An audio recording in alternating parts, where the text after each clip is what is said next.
ลูกงาไว้ต้อยกันไว้เอาโจกนี่ออกซับเลยจึ๊กจึ๊กจึ๊กจึ๊กเสียหญ้าคนพี่น้องเอ้ยนี่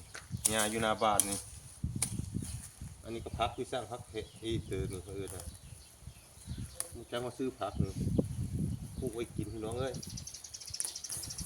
มันหญ้านะมันหกนะลูกออกใส่ปุ้ยขี้ควายเลยได้เนี่ยมันหกห้าไร่นี่จะพักเตือพัน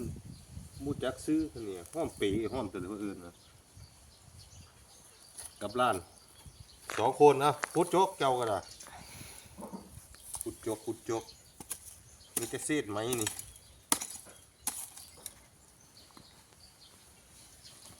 พุดเลยมากินพุดเลยลกเงี้ยวันนี้มุดิขุดนี่ลกเงี้ยอันนี้เนาะฝึกเอาแต่น้อยหน่อยเนาะฝึกแต่เล็กเลยมันจะขยันนะ